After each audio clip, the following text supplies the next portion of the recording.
North Korea में सिर्फ एक ही भगवान है, किम। उसका चेहरा हर जगह है, घरों में, स्कूलों में और पब्लिक बिल्डिंग्स में। उस पर सवाल उठाना अपनी जान जोखिम में डालने जैसा है। किसी और की पूजा करो और तुम गायब हो जाओगे। मैं इस दुनिया में पैदा हुआ था जहां विश्वास मौत की सजा है और चर्च एक कब्र। मेरा नाम ली योंग है, हालांकि यह वह नाम नहीं है जो मेरे माता पिता ने मुझे दिया था। यह उन लोगों के लिए एक ढाल है जिन्हें मैं पीछे छोड़ आया हूँ। बचपन एक परफॉर्मेंस था। हर दिन लीडर के प्रति वफादारी की शपथ के साथ शुरू और खत्म होता था। स्कूल में हमने सिर्फ उसकी महानता और धर्म की बुराइयों के बारे में पढ़ा। डर ने हर विचार को आकार दिया।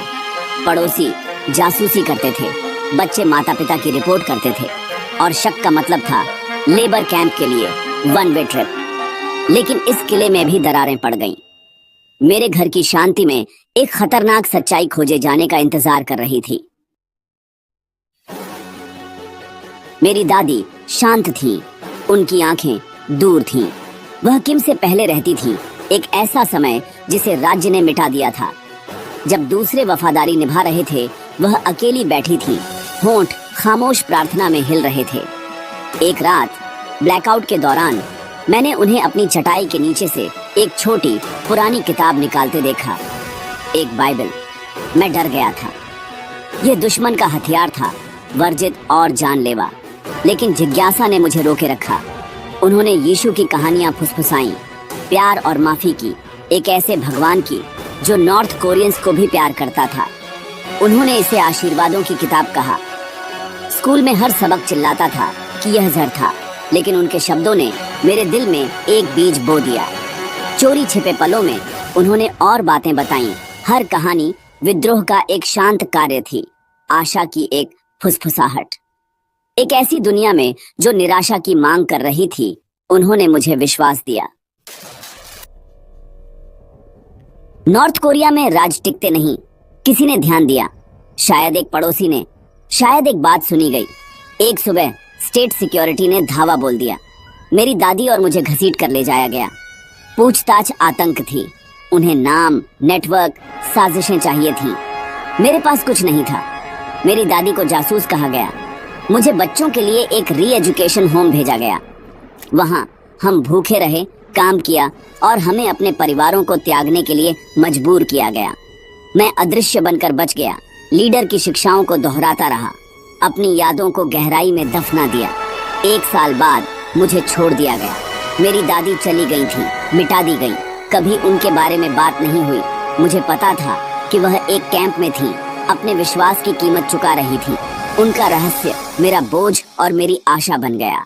मुझे वह खतरनाक, खूबसूरत सच्चाई छोड़ दी गई थी जो उन्होंने मुझे दी थी। उसके बाद के साल एक बुरा सपना थे। डर मुझे सताता रहा, लेकिन मेरी दादी के विश्वास ने मुझे हिम्मत दी। मैं जानता था कि मुझे भागना होगा।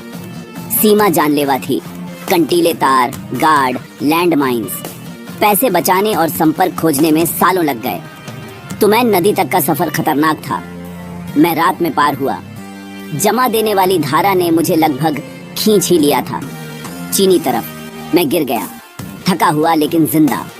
चीन में मुझे खोजा गया, लेकिन ईसाइयों का एक गुप्त नेटवर्क मिला जिन्होंने मदद के लिए सब कुछ दांव पर लगा दिया।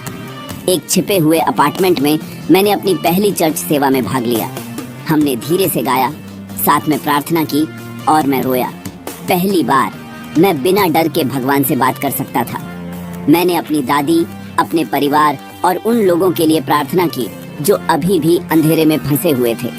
मैं अब अकेला नहीं था, मैं आजाद था।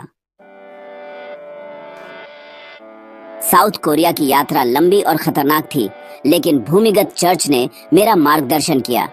सियोल में आजादी बहुत ज्यादा थी। मैं एक शरणार्थी था, लेकिन एक तीर्थयात्री भी था जो अंततः सुरक्षित था। अब मैं अपनी दादी की विरासत का सम्मान करता हूँ। मैं नॉर्थ कोरिया में गुप्त चर्च का समर्थन करने के लिए काम करता हूँ। भोजन, दवाएं और डिजिटल बाइबल की तस्करी करता हूँ। हम रेडियो पर आशा प्रसारित करते हैं, प्रार्थना करते हैं कि कोई हताश व्यक्ति सुनेगा। मैं अपनी कहानी विश्वास के एक गवाह के रूप में साझा करता हूँ जो अंधेरे में भी जीवित रहता है। हजारों लोग अभी भी अपने विश्वास के लिए कैंपों में पीड़ित हैं। वे सच्चे हीरो हैं। उनका साहस साबित करता है कि विश्वास को कुचला नहीं जा सकता। उन्हें याद रखें, उन्हें हमारे समर्थन, हमारी वकालत और हमारी प्रार्थनाओं की जरूरत है।